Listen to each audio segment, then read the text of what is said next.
G'day viewers and welcome back to another episode of Fantasy Chats with Heff and Checkers. Bit of a turnaround from last week. I was ready to quit fantasy after last week, but I've had a pretty good week, but I'll tell you about it after. Checkers, how did you go in the fantasy? Yeah. I'm ranked 332 at the moment, which I'm pretty happy with. I've had years where I've been ranked 40,000 at this point of the year. I think the year I got the hat, I would have been about 10,000 at this point. So to be in the top 500 at this point is pretty cool. So what you're saying is the Hilux is coming home, really? Hopefully. I do need a new car. So just like the Sheffield Shield came home. The Sheffield Shield came home. If it's not a Hilux, at least just bring another hat home would be nice. Yeah. But it's a good territory to be in. I like it. Not having to chase ranks. Yeah. Just being able to study the field a bit differently. In Supercoach, I dropped off a little bit. I'm at like 16,000, but I've got a lot of cash in the bank. I did a double downgrade last week. Yeah.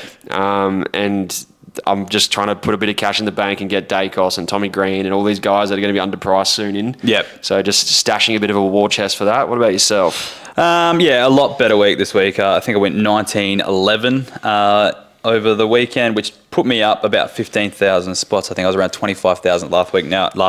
Now up to or just about 12,000. So about 13,000 spots there. So pretty happy with that.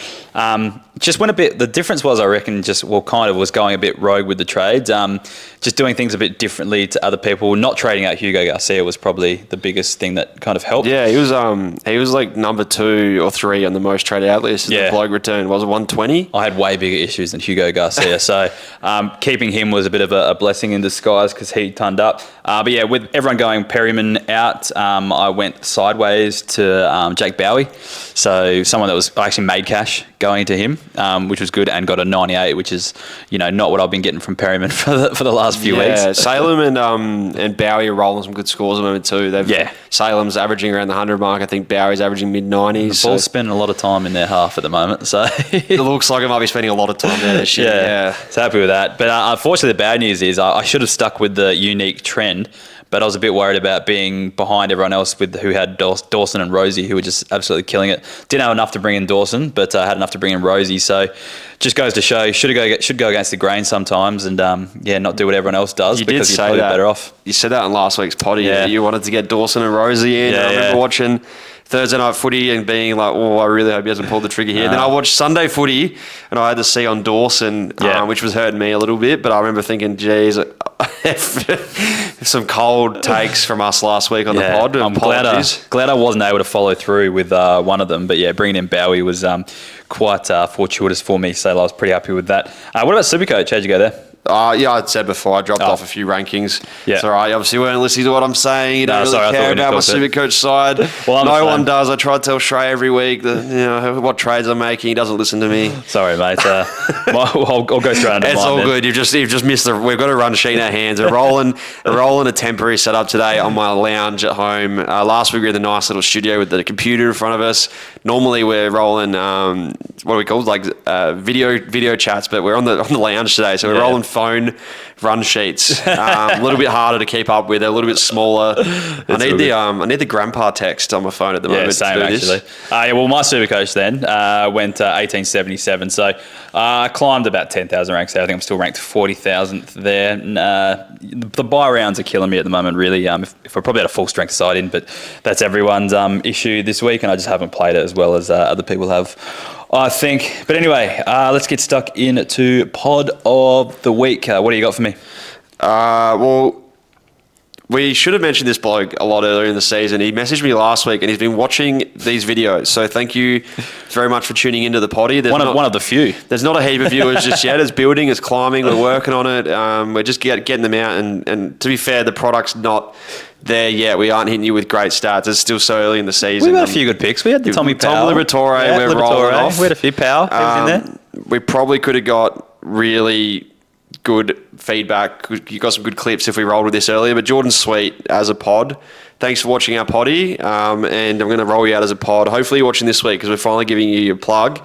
But he's averaging 87.7, which is just 4 points less than Tim English and Max Gorn. Yep. At a fraction of the price. It's 845k at the moment. Elite numbers is what you're telling me. Well, he's rolling with the elites. We're talking about Tim English and Correct. Max Gorn. They're premier ruckman of the fantasy world. They have been for years.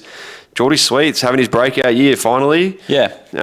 They put Soldo in on the weekend. I was a little bit concerned and thought maybe he might not get as much ruck time, but they sub Soldo off in the third quarter, and Sweety's locked himself in as the number one ruck at Port for the rest of the year. Yep. So, yeah, hopefully that 87 can bump up even more. We can get him into the 95, maybe into 100, maybe into 120. If you're watching this, Geordie, we need to get kick more, less handballs. Every time you handballed on the weekend, my head went into my hands, but it's all right. 87.7 is pretty good. He's knocked up 2 90-plus scores. Yeah. And you're getting your shout out in the pod. So hopefully you're watching. The other thing as well for his Supercoach, he's a man who said he's into his Supercoach, and he likes to count his hit-outs to advantage. He does. It's good to have a player in your side that focuses on his Supercoach while he's playing. It's pretty easy to have hit-outs to advantage when you got Jason Horne-Francis, Zach Butters, Connor Rosie at your feet. They'll make every hit-out look like it's to advantage. But pretty handy start of the year so far. And I reckon he's building. He's only played a handful of AFL games. He's in his mid-20s, but he's only probably played about 15, 16. I hope that number's about the mark. It might be a little bit more, 20-odd AFL games. So, still, getting to that mark where he's really cementing his spot in the team. All right, we've given Sweetie a shout-out. All right, you got your plug. Who else you got on the pod list? Well, the actual pod I had on my list for this week was Lockie Ash. You mentioned him real early in the season, I think the very first podcast. Yep. And I had to buy GWS. So it's been a bit hard to talk about GWS players. You don't really want to pump them up. Then the next week they got the buy. So we're not going to tell you to go trade in players. They've got a buy coming up. Yep. But the buy's done. So now we can properly talk about Lockie Ash. He's averaging 96. He scored a ton on the weekend. He scored a nice 120 round one. Round 0, was it? Yeah, something like that. Yeah, opening round, I think you call it. And I've just seen a lot of teams trading in Lockie Whitfield this week, or a lot of noise on Lockie Whitfield. But Lockie Ash is $300,000 cheaper, and I think they're playing very similar roles, and I think they're going to score pretty similar, maybe 5 to 10 points difference. But it won't be huge. 300K you can save this week, and maybe just go the point of difference option. You don't have to go the Lockie Whitfield who's owned in 50% of teams. You can go Lockie Ashers in just 7.3% of teams. So yeah, I started with him. Had to trade him out so I could get to a best 18 in round 2 for the buys. I lie. I could have played rookies, but I didn't want to. I think if there was an early buy, everyone would have been speaking about Lockie Ash. Yeah, correct. I think the round 1 he had a pretty low score, so that was enough for me to jump off. 70 odd. Yeah, but in hindsight, I wish I'd kept him. I remember speaking about that because the 70 odd they were playing Melbourne. Yep. And they were chasing. They were behind in the last quarter, so they had to chase, and they couldn't play chip kick style footy. They were just sending it down the line. So a lot of those like little marks and chip kicks they get, the +6s, didn't quite happen in the last quarter there. Yeah. Also raining doesn't help. I'd just say he has West Coast this week, so if you're going to trade in someone, it's a good week to trade in Lockie Ash. Yeah, absolutely. My pod of the week is the third most averaging forward of the competition. If you had to guess, who do you reckon that would be? Josh Rochelle? No, not quite. I know who it is because I got my run sheet in front of me and I zoomed the text in. You can see this one. Yeah, you can roll with it. This is your pod. So. Yeah, it's Jai Simpkin. He was a fantasy, looking like a fantasy elite, I think about 3 or 4 years ago, playing full-time midfielder when he was a bit younger. But kind of fell into the wilderness a little bit for the last 2 seasons. Injuries have hampered him, plus a few role changes and stuff like that. Yeah, exactly. It hasn't been the greatest. Yeah. The potential was massive 4 years ago, and the roller coasters come since. But he scored 118 points on the weekend against the Crows, who are no easy outfit. Then I think he's averaging low 105 or something like 104 at the moment, something like that. Just in ripping nick at the moment. He's got that forward midfield role, which is what you want. You want forwards that are playing in the midfield. It's just whether you can trust him to continue this form so far, but he's very, very under-owned given that he is the third highest averaging forward in the competition. It's also a very hard week for forwards when you've got Sam Davidson and Hugo Garcia ripping out 120s. Yeah. Who are we trading out to get Simpkin in? It has to be Horne-Francis if you are. Well, we'll talk about my trade plans afterwards, but it's a lot of good forwards at the moment. Yeah, 100%. And if you look at his price... He's definitely under the radar. Sorry, I was just going to say...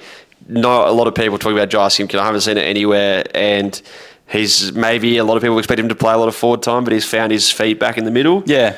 Hopefully he keeps it all year. He would average 100 if he kept it all year. I think he'd average high 90s to 100 if this role stays how it is. Yeah, definitely. No, he's going really well at the moment as well. A couple other guys. These guys are talked about more in the draft world, but Ryan Maric had 101 for West Coast last week. He's playing that. He's switched to halfback, which is awesome because he's listed as a forward in AFL Fantasy, but kind of playing that Shannon Hurn role that we saw over the past. So he's the distributor coming out of the defence. He's got a pretty reasonable kick on him. Had 9 kickouts on the weekend as well. My only knock is West Coast. If you look at their total team scoring, it is low. There's not a lot of points to go around at West Coast. On the weekend, he scored 101. I think Liam Baker scored about 81, 82 type thing, and everyone else was under 60. So, yeah, wow. And they weren't playing a super tough opposition. Like Fremantle weren't in great form coming into that game either. So that's the concern. They played GWS this week. So. Yeah, exactly. Yeah. I guess the handy thing is if he's playing down back and he's got a back roll, the ball will be down there lots. Yeah, and lots of kickouts. They're going to be lots of shots of goal against him. It's just, is that spot locked? Is he got it locked? Alex Witherden, they traded him in. Yeah. And he couldn't lock down that spot. He was in and out of the team for a few years. And the other thing is as well, like we saw all pre-season that they were going to be playing Baker in defence, who's gone back into the midfield a bit more in the last few weeks.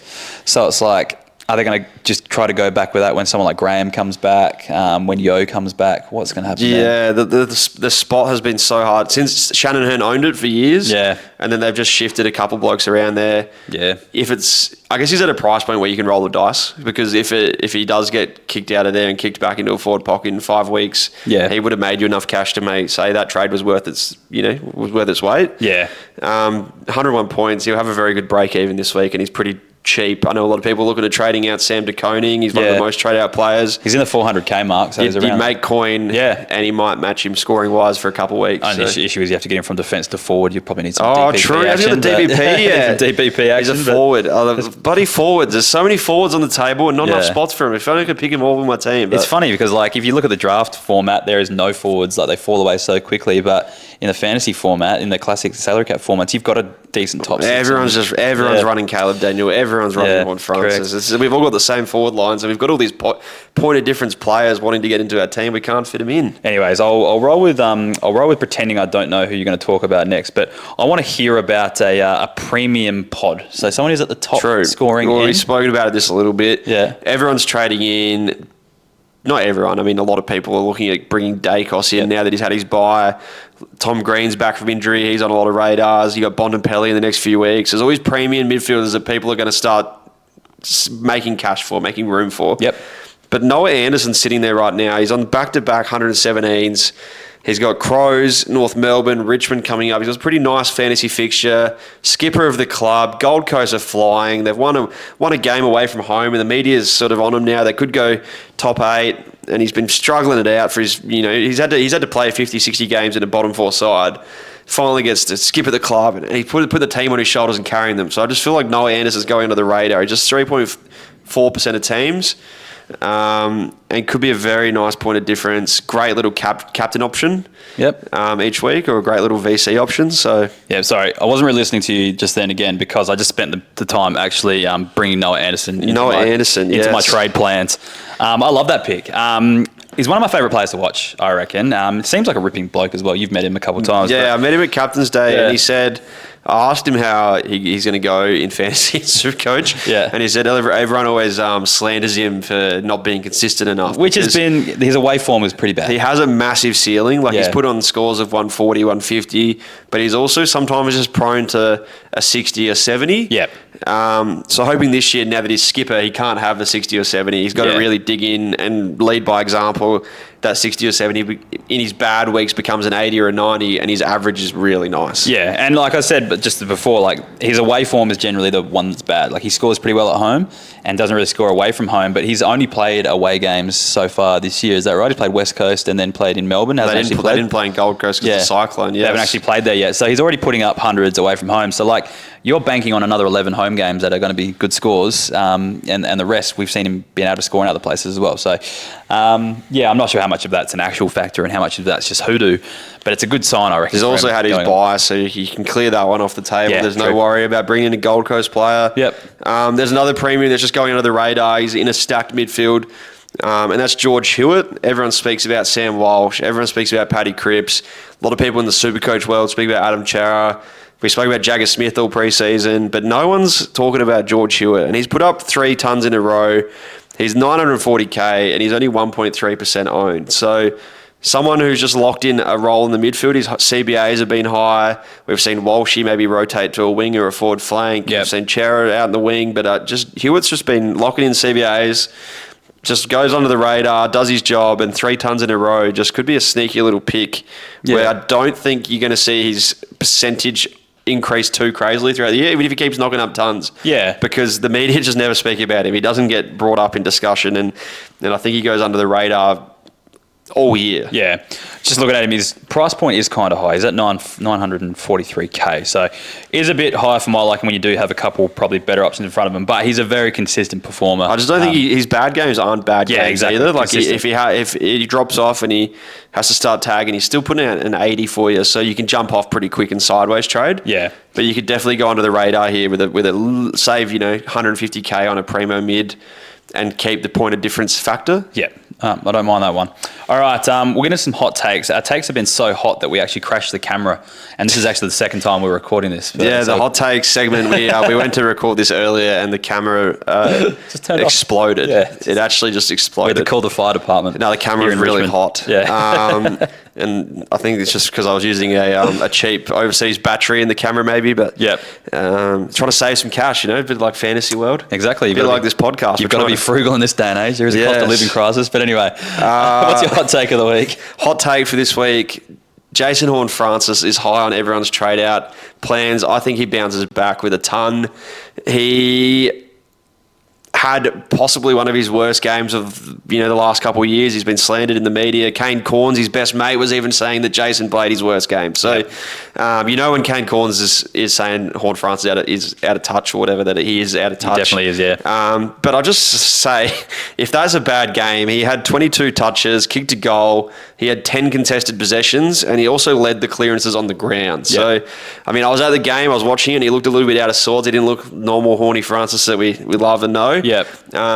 But he still didn't have a horrible game. So, do you think he needs someone like Zach Butters to come back to kind of just take a bit of attention away from him so the opposition midfielders focus on him a bit more? What do you think? They're always going to be on him. There's always going to be attention on him just because of the way he plays. Yeah. I don't think it's a too crazy thing that he's getting tagged out of games or anything. He just looks a little bit sloppy, maybe a bit disgruntled, maybe not got his head in the right place. But I do really think that Jason Horne-Francis is the sort of player when you put him up against the wall, when he backs to the wall, he fights himself out of the situation. He's not one to back down. He really loves that battle. Yeah. And he's one who lives for that battle. So when you've got the media writing about you all week and you got Kane writing articles about you and everyone on Twitter's bloody roasting you, I don't know how much of that he reads, but obviously he knows that his game last week wasn't a good game. Yeah. And he's going to come out wanting to fight and prove a point and say, I'm not that guy. He did it when he came to Port Adelaide. North Melbourne was slandering him a lot. Yeah, lots of booze. And he came out that first game and just went, this is actually what I can do. Stop writing this shit about me, pretty much. Yeah. He lets his footy do the talking,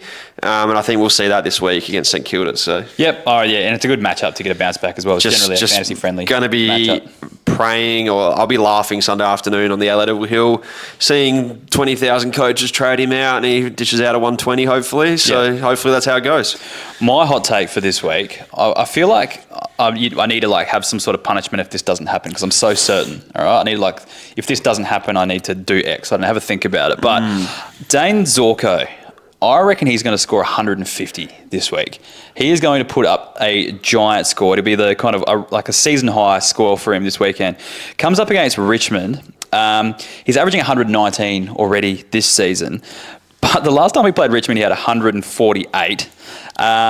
He's averaging 123 from his last 5 games. Also had 127 last time at the MCG. And plus, this Richmond side is probably a different level of kind of worse than the last time he played them as well. So I reckon he can get the extra 2 points and to get into a 150. So I'm so sure he's going to get a 150 this week. I'm willing to put something on it. What do you think? I won't force you to, because I did read this and all the stats back it up. The Richmond factor is crazy good at the moment. We saw Brisbane score really well against Richmond. I'm trying to think who just played them on the weekend. It was St Kilda. St Kilda. We saw Garcia score really well. Yeah. They feed points, Richmond. They feed points. And just worry. My only concern is Dayne, Zorko. If Brisbane don't have any injuries, and they're up by 50, 60 points at halftime, do we see them say, Zorko, you're the oldest bloke on the team, have the vest and have a rest? Might happen, yeah. I think he wouldn't. I think he loves the game. He's not one who'd hate getting the vest. If he's a sub, it's void, but yeah. yeah. I've been looking at it as well. I want to trade him in, but I'm just like, oh man, if he cops a sub, I'm going to actually pull hair out. So yeah, but he's like a player that's just going to play he's too old. They're not going to take any risks with him. He's playing the cushiest halfback role. Comes up against a side that is just a junk factory, really, for fantasy scoring. Saw Sinclair go big. Wangani Miller even on the weekend, we were saying we went to the Gabba and it was really humid. It was like 95% humidity. There was a bit of rain about. It was like 30 degrees. It was really slippery. I thought, geez, someone like Dayne Zorko is going to have a bit of a stinker today because he relies on kick mark. That's his whole game. Yep. And I was like, I don't know how much the ball will be in the air. I think we'll see the ball on the ground a lot of contested ball. Yep. And he's not a massive tackler at this stage of his career, I don't think. Yep. So he used to be when he's in the midfield, but as a defender, all these points are coming from this little kick mark operation. And he still did it. And I was like, in the humidity, still found a way. So with age, the bloke's not losing much. He's actually getting better. So anyway, lock in Dayne Zorko for a 150 this week. You have my word. Anyways, let's get on to the trade plans and wrap this thing up. What are you thinking this week? Well, Xavier Lindsay, I'm going to give the flick. Obviously, only a 2 to 3 week injury. It's a rookie. If it was a primo player, I'd be like, oh, maybe I could keep him around. But when there's so many rookies on the table and cash to be made, I think just get it going. Yeah. When he comes back, who knows if he's going to be in the sub vest? Who knows if he's going to need 2 weeks in the VFL? Yeah. So why not just get rid of him? Just get the cash in the bank. So I think the obvious one is I can use a bit of DPP and get Riley Bice, mature age pick at Sydney. He had scored a 65 just before the bye. And I thought he looked pretty nice in the crucial stages of the game. That Sydney game was quite hot, and they only won by a couple of points in the end, I think. So in those crucial stages, they kept giving him the ball, and he was using his foot speed. So I was like, oh, he's probably going to keep his spot on the side regardless of how he goes, because he's got the speed and carry they need. Yep. And with Blakey and Matt Roberts, Riley Bice should be pretty high on everyone's table. Yep. The other one, Sam DeConing, Reece Stanley went bonkers in the VFL on the weekend at 39 hitouts, 16 disposals, 2 goals. So I think they'll bring him in, give Sam DeConing a bit of ruck support this week. So I think he's in the hype most trade out players as well on the fantasy website. So Sam DeConing out. I'm just, at the moment, been speaking to Louis. I've got a fair bit of cash in the bank. Dacos coming, Tom Green coming, Bond, Butters, all these primo players coming. Yep. Do I roll with Noah Anderson this week, an upgrade, or do I just bank the cash and go down to a rookie and sort of like wait for the trusted primos to come in? I think you do hinder yourself if you're not going one up, one down at this point of the year, especially when you've already got cash. What we were saying though was with the bye weeks, the rookies actually going okay. You can afford to roll the dice on 8 rookies because 5 of them are scoring okay. Or 4 of them are scoring okay and 4 of them are scoring not okay, but you can scrap those 4 off your field. Yeah. Like last week, you can play a couple extra rookies because Luke Trainer dishes you 70 or Garcia dishes you 100 and Davison dishes 100. So they save grace a bit. It's a bit of a safe gamble when you can scrap 4 scores off your field. Yeah. My issue is I've got players like Nevitt on field for me. Who are the sub? It didn't come onto the last quarter. So. And this is the age-old question, like how hard do you go after the rookies that are going to make you cash, or how hard do you go over dropping the guys that are losing you cash as well, because it can work out. So I've got a bit of thinking to do with my trades. At the moment, I'm thinking of going Nevitt down to someone. I'll try to do some DPP action, but maybe that does have to be DeConing, depending on that role. But again, I don't really have a lot to bring off my bench. You're just hoping Bice can play a full game and score okay if that's the case. And then I was thinking about getting rid of Horne Francis or even Riley Sanders, someone like that, and trying to go into a primo. So I'm really liking the Noah Anderson call as well. So I just pumped up Horne Francis' tyres and said he had his worst game, but still played okay. Like, still his stat line wasn't horrible. Yeah. That was it. That was a bad game from Horne Francis. Yeah. On the other hand, I was at the Bulldogs game watching, and I was like, geez, Riley Sanders has been pretty good tonight. That's a good game from him. Yeah. And his scoreline was only 70s. Yeah, correct. So I was like, if Horne Francis's bad, horrible games are 75s, yeah. and what are his good games? If Sanders' good games are 75, then I don't know how high his ceiling is. I don't know if it's there. Yeah. I'm going to have to wait and see. I'm going to have to wait and see what teams are, whether I can afford to do this sort of thing, what's happening with Nevitt, because he is an on-field midfielder for me, and then I have to roll with someone like Finn O'Sullivan, which I don't really want to do. So depending on selection, I'll go one of those guys down, whether it's Sanders, whether it's Nevitt, whether it's something, and then try to figure out a way to get another primo into my midfield. I traded out Will Day last week, so Heard a lot of coaches. Well, he kind of Will Day did. Yeah, I was going to say I got the same pretty much score out of Rosie, so it wasn't too bad. But so that's my plan this week. Again, not 100% sure. I tend to think about this. It's early in the week.